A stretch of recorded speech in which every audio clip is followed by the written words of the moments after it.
Как обстоят дела с восстановлением дома 13А на Севастопольской и временным жильем для людей? Расселены все, на улице нет ни одного. Значит, у нас было 26 семей, из них 26 человек.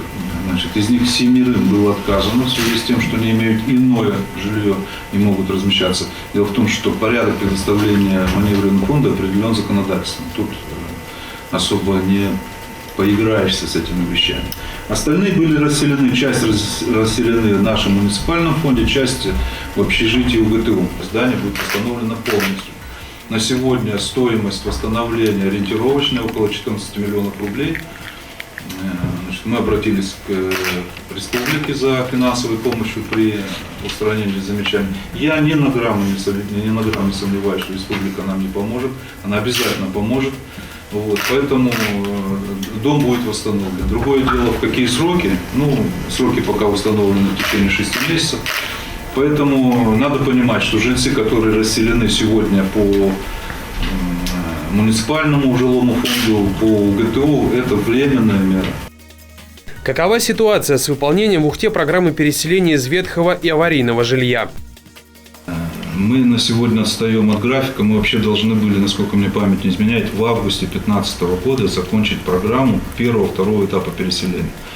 Это значит у нас дома по Дальнему и это в аэропорту и 3 дома в Шудаяге, а в Дальнем у нас, дайте не буду врать, 1, 2, 3, 4, 5, 6 домов по Дальнему. Да, и там 3. Итого 9 домов мы должны были в августе ввести. Значит, мы в августе 2015 года ввели только 2 дома. Один в Шудаяге, это 26-й, и один на Дальнем. В настоящее время, сегодня в 2 часа вот работает комиссия еще по 2 домам. Но в связи с тем, что глава республики требует достаточно жесткого отношения к приему объектов, я думаю, будут замечания, и мы будем все равно какое-то время устранять, потому что надо, в общем, сдавать в нормальном виде. Еще 2 дома на подходе. Вообще мы планируем закончить первый этап и все 9 домов сдать где-то, наверное, в марте. То есть в марте 2 дома, это 1-й, 3-й, сейчас сдаются сегодня 5-й, 2-й, значит, 6-й дом это где-то февраль, и совхозная в Шудаяге, совхозная, по-моему, да, тоже февраль месяц. Поэтому вот ситуация такая, что у нас на март останется 3 дома, 1 в Шудаяге и 2 в аэропорту. По аэропорту, по 3-му участку есть сомнения. Он только сейчас подошел под перекрытие 3-го этажа. Там даже еще стропильную систему начали делать. Но между тем вот как бы предпринимаем все усилия. Второй этап переселения. Это у нас в основном поселке Боровой, это Сидью, это Водный. Значит, мы переселим в этом году весной, закончим это дело. 3-й, 4-й, 5-й этап – это завершение 2017 год. В настоящее время идет проработка проектного решения, выбор подрядчика. Это уже переселение части граждан, оставшихся по Водному, и нашей Кремса-Первомайская.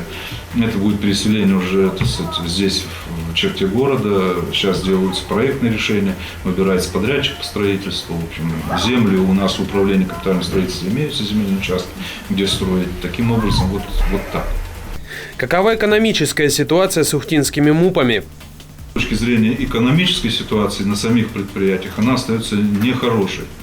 Значит, я официально объявил на заседании своей планерки, на совещании, что директора предприятий, которые допустят убытки в течение 2016 года, должны будут написать заявление об увольнении. Больше объяснять, рассказывать директору, у которого их юристы, экономисты, финансисты, кого только нету. И они приносят убытки или ходят на грани, вот так балансируют. Я этого не понимаю. Если ты как руководитель не можешь, как менеджер, вывести предприятие, уходи. Но не тяни ты эту проблему за собой. Поэтому у меня вот такой подход. Не знаю, правильный или нет. Но между тем вот я условие такое поставил. И, наверное, это правильно. И жители города вправе требовать от руководителей предприятий получения в местный бюджет доходов от их хозяйственной деятельности. Будут ли льготы для женского хоккейного клуба «Арктик Университет» при аренде корта в Ледовом дворце? Нельзя ценой муниципального предприятия предоставлять бесплатные услуги даже для очень благих мероприятий. Надо эти благие цели достигать другими вещами, финансировать именно эту цель.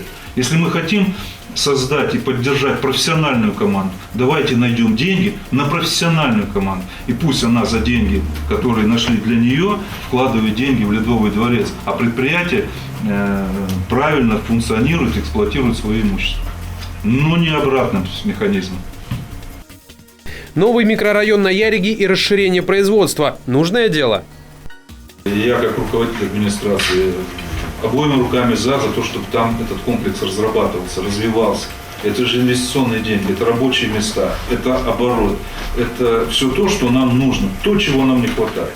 Но опять не ценой здоровья жителей, да? Это вот как бы надо. И вот здесь становится, так скажем, проблема взаимоотношений. Чтобы мы друг с другом четко обрисовали, четко сформулировали задачи. Сегодня сказать, что эти задачи как бы четко сформулированы, нет, потому что у нас нет соглашения еще с Лукойлом.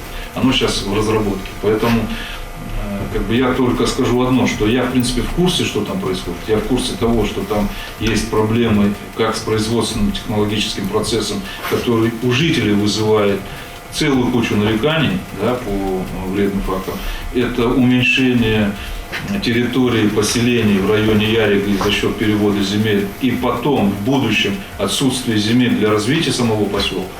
Вот, есть проблема. И поэтому вот это все должно обсуждаться. На сегодня есть и проблема другая по Яриге, что в результате уже выполнения своих обязательств СИТЭК использованием своего грузового транспорта, ну, отчасти, наверное, привело в негодность дороги, да, там тоже надо в это, да, уже в существующий поселок надо вкладывать, а не в новый микрорайон. И это есть предмет, вот как раз предмет взаимоотношений между администрацией города Лукойлом.